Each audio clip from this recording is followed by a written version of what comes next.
Good morning. I'm Frank Buckley. A standoff with an armed suspect on a Metro bus coming to a peaceful end in East Hollywood this morning. The LAPD deploying its new robot dog to resolve the dangerous situation.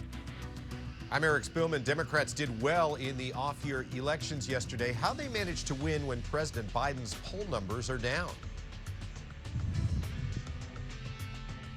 Good morning from a windy Porter Ranch. Take a look. Another round of gusty Santa Ana winds are here, elevating the chance of wildfires and possible power shutoffs. The areas that could be impacted next. Good morning. I'm Jessica Holmes. A bride turns to Reddit to rant about her in-laws doing the unthinkable at her wedding. We'll tell you what happened that led to a very awkward situation and an online debate. Good morning, I'm Sam Rubin. New here at 8 o'clock, no debate, the sexiest man alive and his sexy secrets. We'll share those with you, and she has taken my romantic advice. Kristen Chenoweth, now a bride. What did she do that worked out? She'll join us live to talk about it coming up.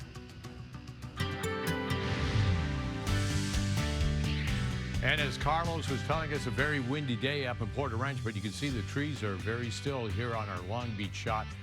Winds continuing to increase all the way through this afternoon and overnight tonight. Coastal 74, downtown Los Angeles 77, San Fernando Valley expected high of 76 degrees, 68 in the high desert. Inland Empire very, very windy, mostly sunny with a high of 74 degrees. Orange County inland up to 45 miles an hour and a high of 78 degrees. Let's go to Ginger in traffic. I mean, like maybe you won't feel those winds if you're at home, depending on where you are, but then you could once you start to hit those roads, depending on those spots. Now, this 101 has been so tough, and we've all been talking about it. In the last couple of weeks, we've seen so many fatalities involving pedestrians. That's the case this morning, 101 southbound side, just a little past Glendale Union. Before you get to that 110 split, that's where those two right lanes remain closed. And I believe the coroner is already on scene now, but the delays, they are here as drivers now sold out.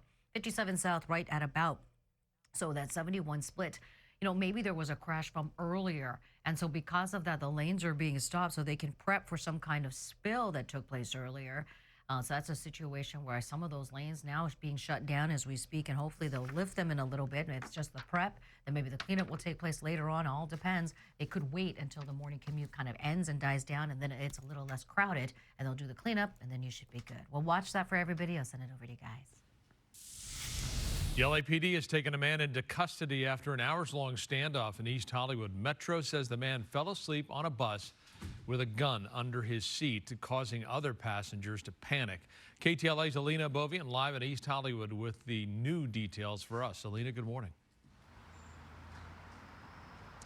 Frank, good morning. And the interesting part in this story is that these robot dogs deployed by the LAPD really played a very big part in taking this suspect into custody. We'll show you the video in just a minute. I do want to clarify that this ended without incident and the suspect is now in custody. As for the scene here, you can see behind me, everything is clear. But take a look at this video. This is from earlier this morning. We are here on the corner of Melrose and Western where it all went down. The bus is an LA Metro bus, which was going northbound on Western this morning. The man in the video is the suspect being taken into custody by LAPD. He was arrested without incident and appears to be cooperating with officers. Around 6 this morning, LAPD SWAT team arrived, and also LAPD set up a very large perimeter in this area out of precaution. A robot dog was reportedly deployed and was able to retrieve the gun from the suspect. That is something we do not see very often. There were reports the suspect was possibly asleep on the bus. Riders on the bus saw the gun, and there was a concern of a more serious scenario. This all started around 4:30 this morning. LAPD got a call of a man on a bus who was armed. The driver at some point pulled over. According to LA Metro, a handful of passengers were on the bus along with the driver. Around 6:30 this morning, the man surrendered to police. Now back out here live, the LAPD was able to confirm with us that this was not a hostage situation, but the motive behind why this man was armed on a bus very early this morning, that's still under investigation. I'm Lena Bevin reporting live here in Hollywood this morning, KTLA 5 News.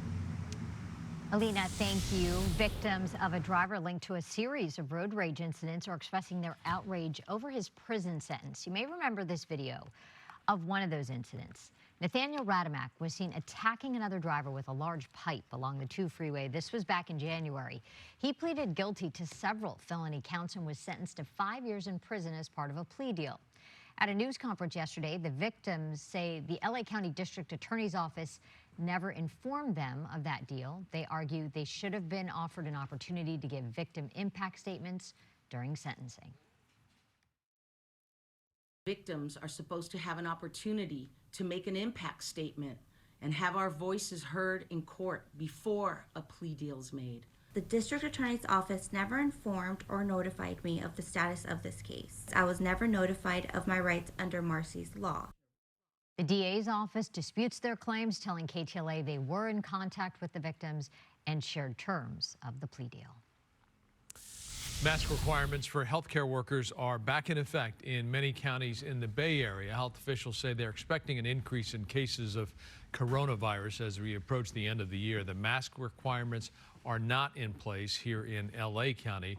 The Department of Public Health says it is not seeing an increase in coronavirus hospitalizations at the time.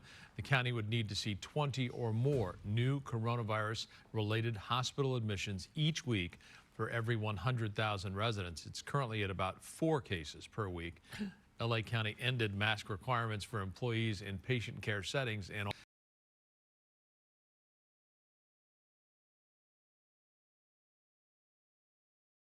and helped convert some existing buildings into housing.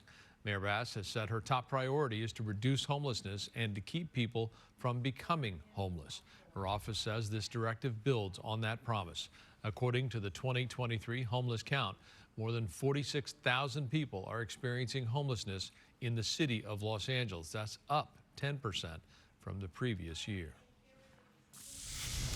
Much of Southern California is under a fire weather watch this morning. Santa Ana winds could generate gusts of up to 50 miles an hour and could force utility companies to shut off power in some areas. KTLA's Carlos Herrera live now on Porter Ranch. He's got the details. Carlos, good morning.